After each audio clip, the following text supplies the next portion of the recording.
So you'll recognise that as the intro to a Radiohead tune, "Creep." So here's an opportunity for guitarists or bass players to practice this tune, and we're also just going to do a little bit of a study and show you how you can put it into O-Generator. So firstly, what I'm going to do is I'm going to mute the drums and the bass part and just concentrate on the guitars for now. Let's just have a look at the chords, what the chords are, and I'm just going to shout them out as it goes along. Basically, he just picked them out. So the first chord is a G major over 2 bars, then it moves to a B major, then it moves to a C major,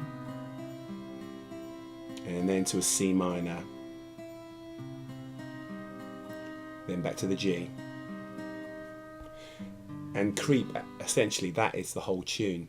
So at the beginning, let's just concentrate on this first bar, G major. So on pad 1 you've got G, L, pad 3 D, L, which is the 5th note of the scale. Then it moves to the octave to a G on pad 5, B on pad 7, which is the 3rd note of a G major, then a D on pad 9, and a B on pad 11. So you get this. And then bar 2 is still within G, and pad 1 is a D, pad 3 is B, pad 5 is G, pad 7 is a B, and then pad 13 is a D, so you're going to sound like this. So if we put those 2 bars on, you get this.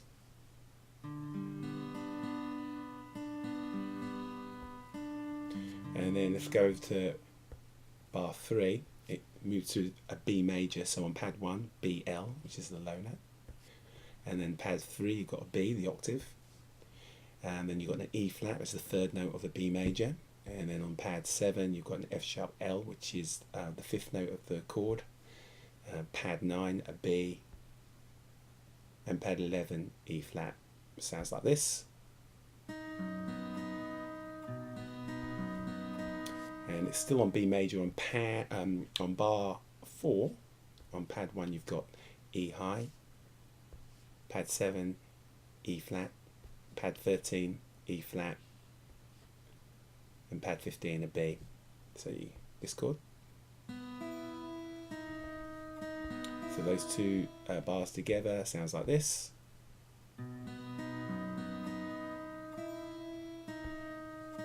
And then we go to bar 5 where it changes to a C major. So you've got C, L on pad 1, C low note. And then you've got the octave of it on pad 3, C. And then you've got the major 3rd, E, H is the high note. On pad 7 you've got the G, which is the 5th note of the chord. C on pad 9. E on pad 11. And on pad 15 you've got C, so it sounds like this.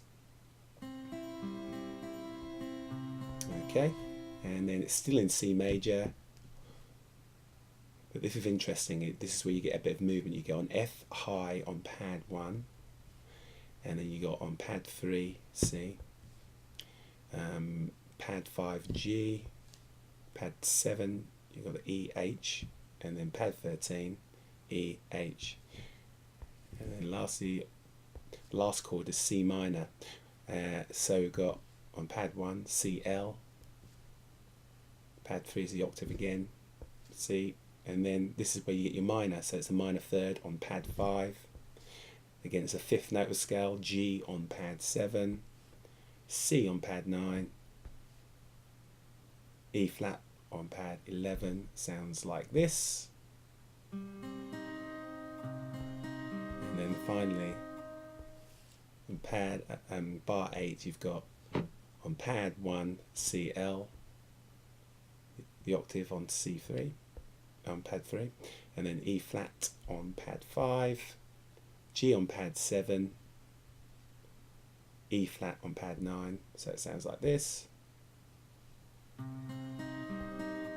2 bars together sounds like this.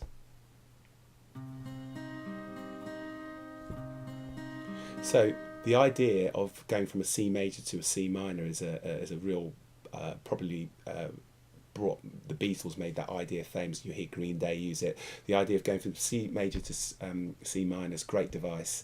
So that's how it all sounds. It's all just broken chords. Now the thing which is really interesting. Now I'm going to bring the drums and bass back in. Okay, unmute them. Okay, so let's just go and concentrate on bar one. I'm just going to look at the drum pattern here. So I imagine this song was written firstly with just the chords in mind, and then they put a groove to it. So the thing about the drums, which is interesting, is that the hi-hats, if I just bring them, the hi-hats are playing on in 16ths because they drive the music forward. So you get this idea. So you get, as I isolate them, okay, and then if I put the drums back on, unmute the drums, and then the groove is you got bass drum 1 on pad 1. I've just put snare 2 on pad 5, and then I've got my bass drums here. Bass drum on pad 8, pad 9, pad 11, and then a snare 2 again on pad 13. So you get this groove. Once you've done that, all you need to do is go and copy those drums and then use your paste option. Oh, whoops, let's just do that again, cancel that. So move it over to bar 2 and just use your paste option and paste in your snare and your hi-hats, and you do that on every bar, okay? So once I've done that, and then the key for this is, as a bass player, is how simple the bass line is, and the reason why it works is because it's simple. So if I just unmute the bass guitar, the bass guitar just follows that drum pattern. So I'm just going to put the bass guitar on the outside circle, okay? But it just plays the root notes. You've got G, L long there, and you've got G long short note, G long there short note, G, L long long note on pad 11, and here we've got G, L. So it's just using the root note, the first note of the chord all the way through, but it works with the drums. Look,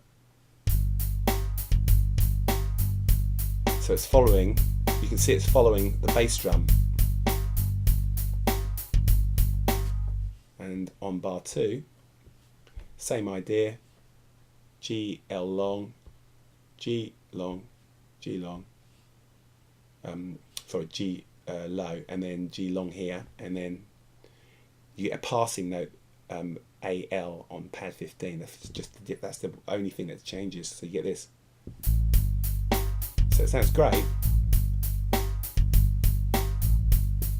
And the same principle is used on all the other bars. So here, bar 3, it's a B major, so you've got B, L long, you've got B, L long, then you've got, here, it's a third note scale. You can vary this because he varies his pattern. So you've got F sharp L there, B, L there, B, L long there, and then B, L long there, okay?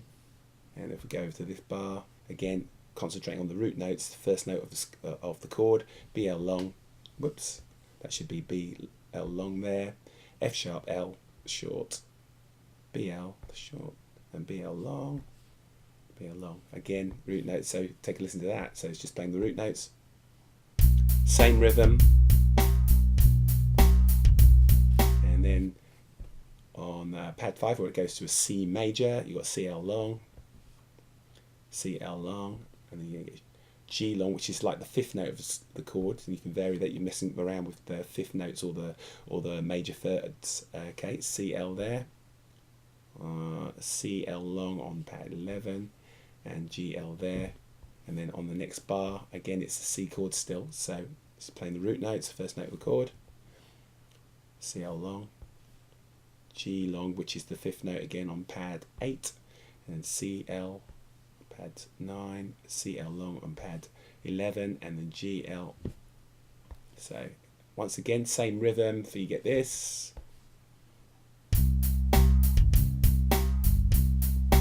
Now this is the clever part, because the chord changes to a C minor, but for the bass player, stays with the C. C, L long, C, L long, G long, oh, G, L, sorry, no, C, L, exactly the same thing. So you can just copy that, the bar before over to this one here, G, L and pad 15.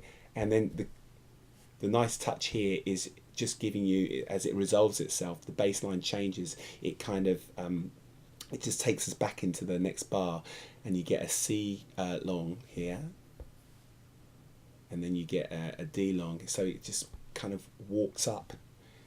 It's a minor, so it goes to an E flat long, and then up to an F long, which is nice. So you get this great, this is a nice little idea. Guiding us back to the G major.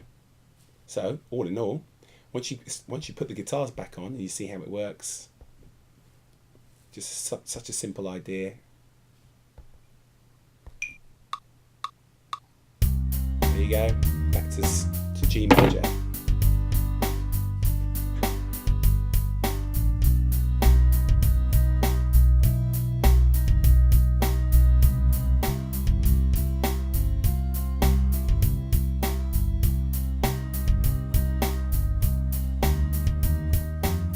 So there you go.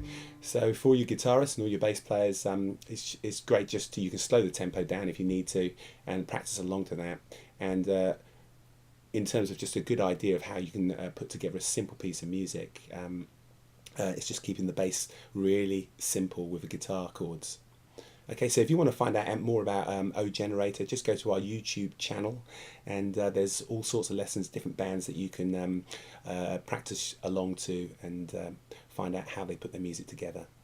Or go to www.o-generator.com.